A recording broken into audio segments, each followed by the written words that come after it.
येत्या महानगरपालिकेच्या निवडणुकीच्या संदर्भानं आज इथं प्रेस घेतलेली आहे। त्यामध्ये राष्ट्रवादी काँग्रेस पार्टीची निवडणुकीची एकूण तयारी काय आहे, त्याचबरोबर महायुती म्हणून भारतीय जनता पार्टी आणि शिवसेना यांच्याबरोबर युती आमची होणार आहे। चंद्रकांत दादा पालकमंत्री यांनी काल स्पष्टपणे सांगितलेले आहे की आपण तिघांनी मिळून एकत्र लढायचंय। आता आजपासून आम्ही उमेदवारीचे पक्षाकडे जे अर्ज करायचे ते आज 4 वाजल्यापासून आम्ही इथं खुले ठेवतोय। 12 तारखेपर्यंत आम्ही हे सगळे अर्ज इच्छुकांचे घेणार आहे आणि त्यानंतर आता सर्वे चालू आहे। त्या सर्वे मध्ये जे सक्षम असतील त्यांच्या उमेदवारीसाठी महायुतीमध्ये आम्ही मागणी करणार आहे। आता साधारणपणे आम्ही 30 जागांची मागणी केलेली आहे। प्रत्यक्ष ज्या वेळेला आम्ही तिन्ही पक्ष एकत्र बसू, प्रत्येक उमेदवाराची त्याच्यामध्ये चाचपणी होईल आणि तो निवडून येण्याच्या दृष्टिकोनातून कसा सक्षम आहे हे बघून त्याला आम्ही तिकीट देणार आहोत। तिन्ही पक्ष एकत्रित एकजुटीनं लढणार आहेत यात काही शंका नाही आणि त्यामुळं ही निवडणूक परत एकदा महायुतीच्या ताब्यामध्ये येणार आहे। महानगरपालिकेची सत्ता येणार आहे, त्यात मला कुठलीही शंका वाटत नाही।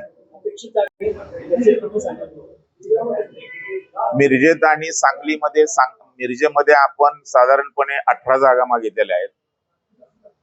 त्याच्यानंतर सांगली कुपवाड मध्ये आपण 3 जागा मागितलेल्या आहेत आणि बाकीच्या 11 जागा आपण सांगलीमध्ये मागितलेल्या आहेत। नाही, मला खात्री आहे की निश्चितपणे आम्हाला अपेक्षित असणाऱ्या जागा मिळतील। नाही मिळाल्या तर काय, हे आम्ही वरिष्ठांशी चर्चा करून अजितदादांनी आज आम्हाला कामाला लागायचं सांगितलेलं आहे। अजितदादांनी आपला पक्ष हा धर्मनिरपेक्ष पक्ष आहे, शाहू फुले आंबेडकरांच्या विचारावर चालणारा पक्ष आहे। ती थीम घेऊनच आम्ही निवडणुकीमध्ये उतरतोय। जरी आमची युती असली तरी सुद्धा आमचा विचार हा शाहू फुले आंबेडकरांचा विचार आहे, हे दादा सतत ठासून सांगतायत। त्याचबरोबर सगळ्यात महत्वाची गोष्ट आहे, राज्यामध्ये 2च विधान परिषदेच्या जागा आमच्या वाटणीला आल्या होत्या। त्याच्यामध्ये एक अल्पसंख्याक समाजाला इद्रिस भाई नायकवडी आमचे मुस्लिम समाजाचे त्यांना आमदार म्हणून त्यांनी विधान परिषदेवर घेतलेला आहे। त्याचाही चांगला परिणाम महानगरपालिका क्षेत्रात आहे। दादांनी 50 कोटी रुपये, खरं तर काय तसं हे नव्हतं, पण आम्ही मागणी केली 100 कोटीची, दादांनी 50 कोटी रुपये ताबडतोब दिले। एवढंच नव्हे तर परवा ज्या वेळेला जिल्ह्याची मीटिंग झाली त्यावेळेला दादांनी स्वतः आठवण करून दिली की अरे तुमचे अजून 50 कोटी मला द्यायचे राहिलेले आहेत, त्यामुळे एवढी निवडणूक होऊ द्या, सांगलीकरासाठी अजून मी 50 कोटी रुपये देतो, हे स्वतः स्वमोठं त्यांनी सांगितलेलं आहे। त्यामुळे दादांचं लक्ष ह्या महानगरपालिकेवरती आहे।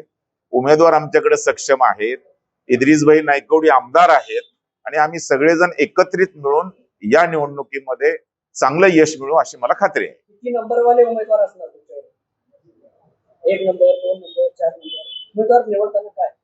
निवडताना एक उमेदवार सुशिक्षित पाहिजे, तो गुन्हेगार नाही पाहिजे, तो 2 नंबरवाला नाही पाहिजे, त्याचबरोबर तो निवडून यायला पाहिजे।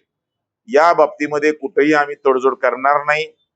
हे सांगली, मिरज आणि कुपवाड सुशिक्षितांचं शहर आहे। या शहरामध्ये पक्षाची जबाबदारी आहे। आज आपण बघतोय की ड्रग्ज असू दे, बाकीच्या भानगडे असू दे, खून असू दे, मारामाऱ्या असू दे, याचं प्रमाण वाढलेलं आहे। त्याच्यामध्ये माझं म्हणणं असं आहे की राजकारणामध्ये चांगली माणसं जर आली तर निश्चितपणे ह्याच्यावर कंट्रोल येईल। नको त्या कार्यकर्त्यांना, भानगडी करणाऱ्या कार्यकर्त्यांना सांभाळणारा पक्ष आमचा नाहीये, त्यामुळे आम्ही सगळे उमेदवार चांगले देणार आहोत, ते शंका नाही। लोकशाही मराठी ऐका, पहा, जागरूक रहा।